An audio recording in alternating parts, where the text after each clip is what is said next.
Selamat siang, salam sehat dan salam bahagia untuk sahabat Sorotan Wiswanda. Kali ini saya menuai keberuntungan kembali bersama Pak Haji Giat Miko Sugiat. Ya, betul. Pak Haji ini luar biasa sahabat. Jadi beliau ini dulunya adalah teknokrat juga Pak ya, birokrat juga, sekarang politisi juga, akademisi sekaligus juga, dan wakil ketua PSSI Jabar. Pernah menjabat menjadi wakil ketua PSSI Jabar. Dan beliau juga seorang aktivis ya Pak ya, aktivis sosial. Nah, tapi bukan kapasitas kita di sini adalah untuk mendengar narasi atau cerita dari Pak Haji terkait topiknya ini Pak ya, bagaimana kehadiran pemerintah dalam mengentaskan kemiskinan, lebih kurang seperti itu Pak ya. Bagaimana program-program kemiskinan ini seharusnya hadir dan pada kenyataannya hadir. Das sein dan das stolen. Gimana Pak ceritanya Pak kira-kira Pak? Iya, karena kemiskinan adalah persoalan bangsa Pak Riswanda.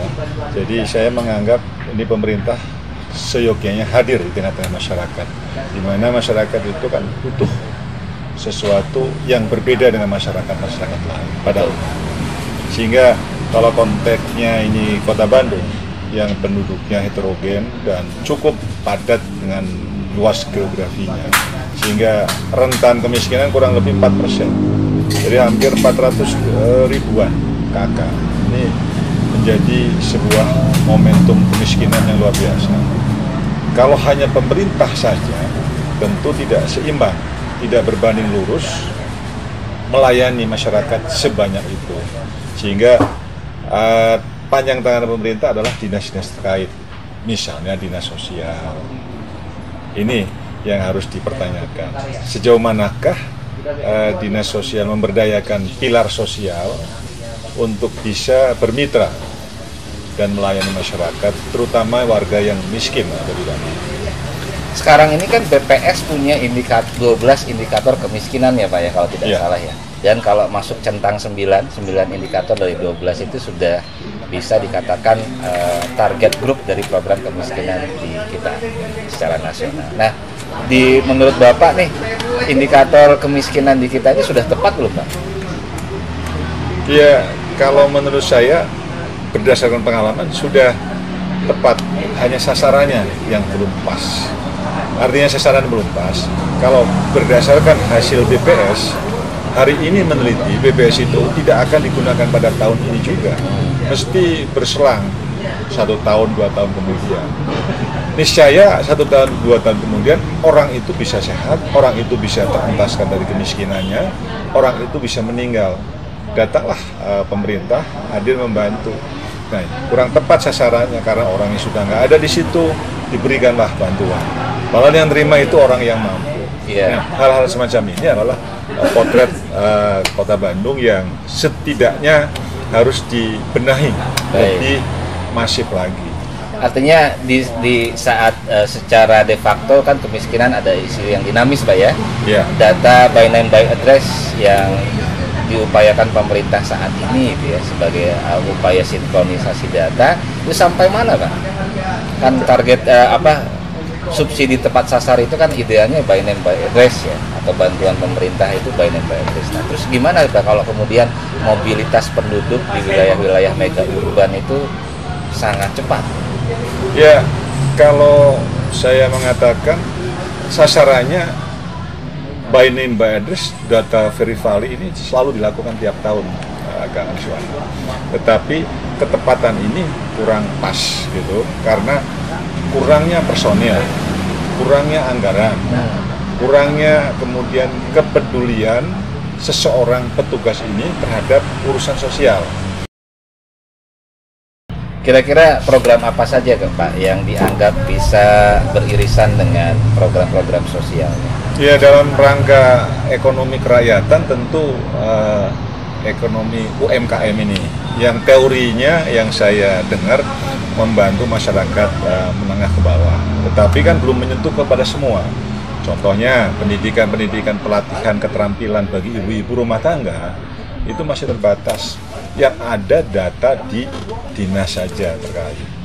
Tapi warga yang belum terdata, mereka tidak mendapat gilirannya keluarganya untuk melatih. Berarti ini kan perlu anggaran.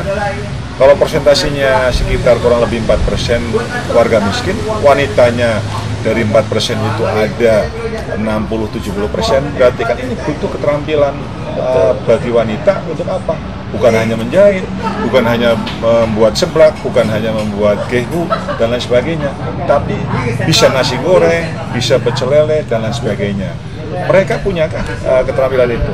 Saya yakin bisa, tetapi rasa dan aromanya kan berbeda. Yeah. Tapi kalau pemerintah hadir secara langsung, mereka ada dibimbing, dibina. Ini harus cara seblak yang modern, ini rasanya, aromanya ini terlatih. Semua menggunakan teori. Seperti itu. Baik. Jadi sekarang ini kan ada pergeseran keterampilan yang dibutuhkan ya di lapangan kerja, Pak ya. Ya. Artinya pada saat programnya masih konvensional gitu ya. Artinya mismatch-nya kepada kebutuhan akan tenaga kerja, termasuk tenaga kerja yang selama ini terpinggirkan dari angkatan kerja seperti yang Bapak bilang tadi ya. Ya. Perempuan dan mungkin difabel gitu, dan seterusnya belum tersentuh ya Pak ya. Saya pernah menjadi pejabat di dinas sosial, difabel sudah tersentuh. Ada anggarannya, okay. Ya. Baik difabel tunawicara, tunarungu, mereka diberikan pelatihan-pelatihan.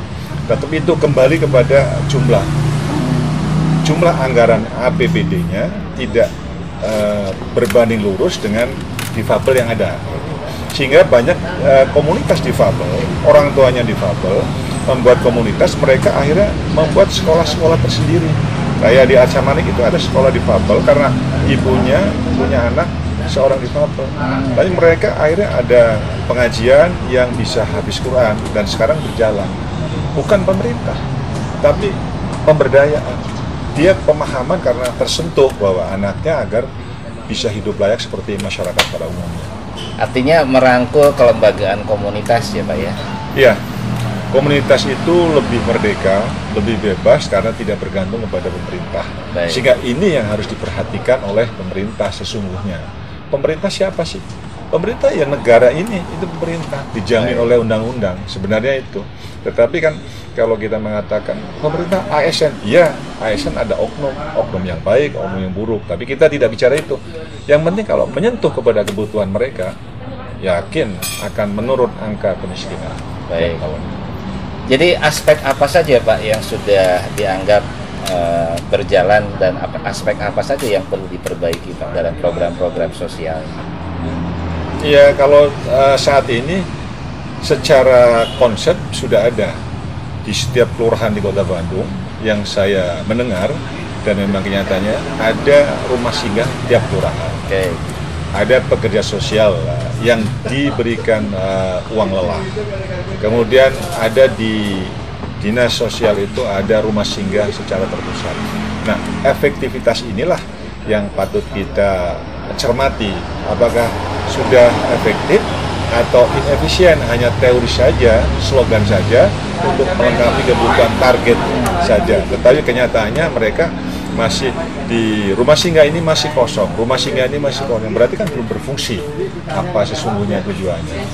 Artinya harusnya cut off inovasi muluk Pak ya, ya. Bidik pangkal masalahnya gitu. Agar kemudian monitoring evaluasinya juga bisa tepat sasar sesuai dengan perencanaan cetak biru di awal. Betul, gitu ya. Iya, seperti itu. Baik. Itu akan sangat berpengaruh kepada kemajuan Kota Bandung khususnya ya. Baik. Nah, dari pengalaman Bapak kan saya dengar tadi ada 10 OPD ya pengalaman Pak ya, lebih kurang ya. Itu apa saja Pak? Misalnya dimensi kepemudaan dan olahraga itu kan misalnya sebetulnya bisa dijahitkan dengan dimensi sosial, Pak. Menggerakkan komunitas kepemudaan ke arah yang lebih positif. Ya, semangatnya saja, Kang Riswanda. Semangatnya harus sama. Lintas dinas antara dinas sosial, dinas olahraga, dinas perencanaan dan UKM itu harus sama semangat untuk membangun Kota Bandung. Pertanyaannya, apakah semangatnya ini tidak sama kalau saya mengatakan itu? Tidak seperti itu. Kalau semangatnya sama, program di Dinas Pemuda Olahraga itu komunitas pemudanya ada yang difabel, komunitas muda ada warga miskin. Bisa diperdayakan ini masuk program ini. Jadi kan ada koordinasi antar satu dinas lain, sehingga terjadi ketika pimpinan atau wali kota atau gubernur mengatakan frame berpikir prioritas ini, mereka sudah gerak cepat dan mengantisipasi dengan program-program itu.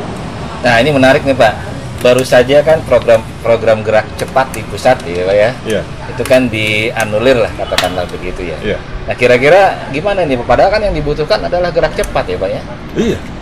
Dan kelaparan tidak bisa ditunda untuk besok pagi. Iya. Hari ini lapar, harus makan hari ini. Iya, harus gercep Pak. Gercep ya, gercep cepat. Sama target presiden.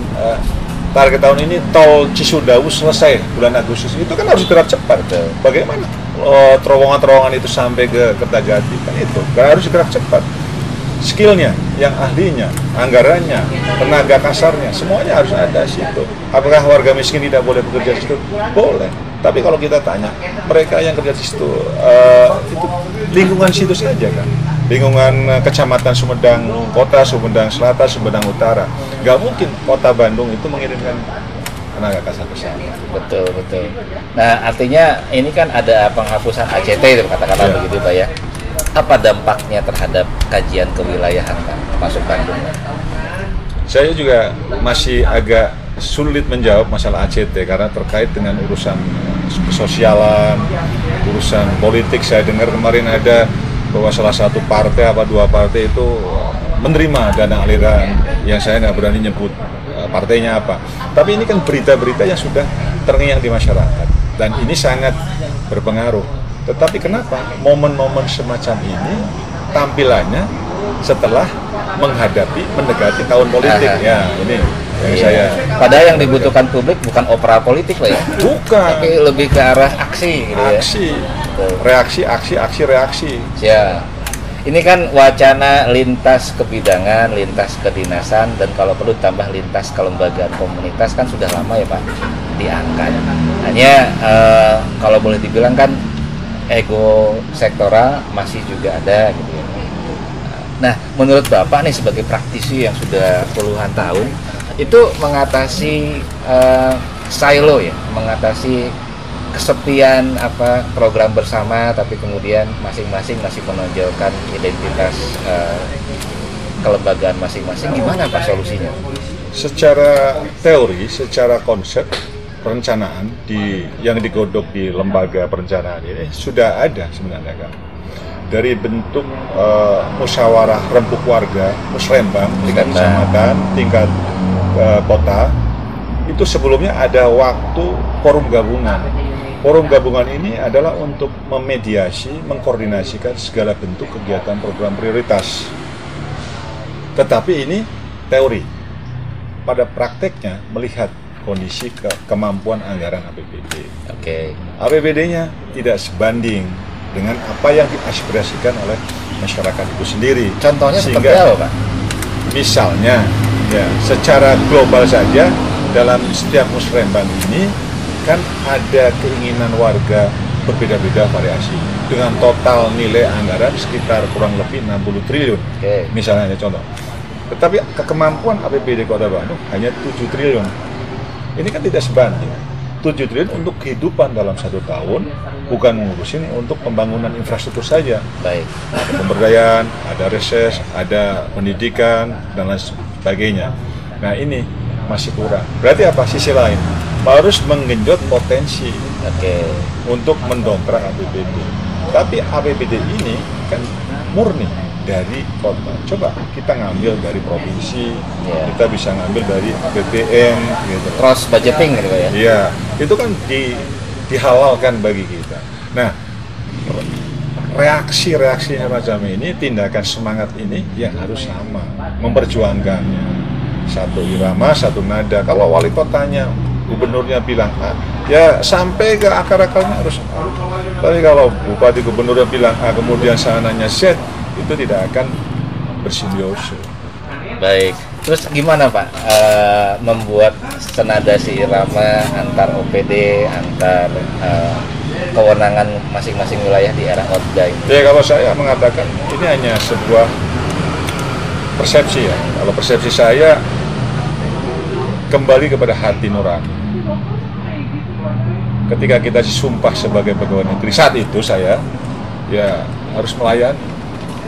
Baik. Bertindak sebagai pelayan yang baik adalah manut kepada warga masyarakat. Iya. Warga masyarakat tidak selalu meminta, tetapi edukasi ini bentuknya bisa aja bimbingan, bagaimana mengurusin anak pendidikan dengan sistem zonasi ini, bagaimana anak ini dengan tes akademik, bagaimana menyetarakan difabel warga miskin dengan warga yang kaya.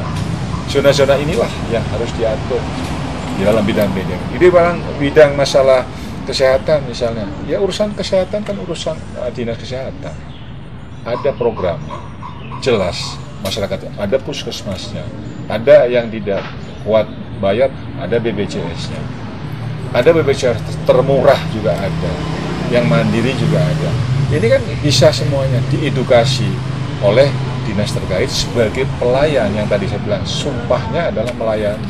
Jangan bertindak sebagai direktur seperti Bapak kan, misalnya direktur ya, ini direktur kan bisa memecat seorang yang tidak bagus menurut subjektifnya, tapi kalau pegawai tidak bisa, harus manut sesuai dengan aturan yang ada.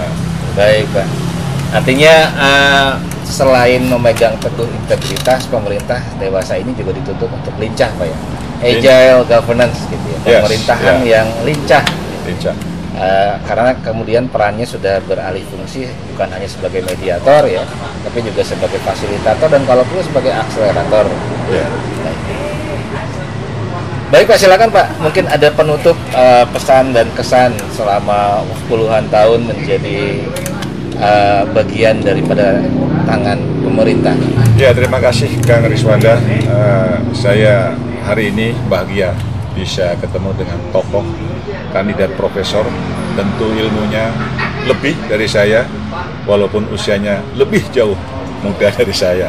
Tetapi kan seorang ilmuwan ini bukan di konteks dalam umur, tapi seberapa panjang perjalanannya dalam dunia pendidikan, dalam dunia penulisan, dalam dunia sosial dan lain sebagainya. Pesan untuk warga masyarakat Bandung, tetaplah patuh, taat kepada aturan, kemudian segeralah komunikasi dengan baik dan benar kepada fatwa yang benar, yaitu jalur kesehatan, ya dinas kesehatan, sosial, urusan sosial. Itu adalah kepanjang tanganan dari pemerintah Kota Bandung ataupun pemerintah lain. Demikian, terima kasih. Baik, sekian sahabat Sorotan Riswanda, dan terima kasih untuk Pak ya, Haji sama-sama sudah hadir. Pak Riswanda. Salam sehat dan salam bahagia.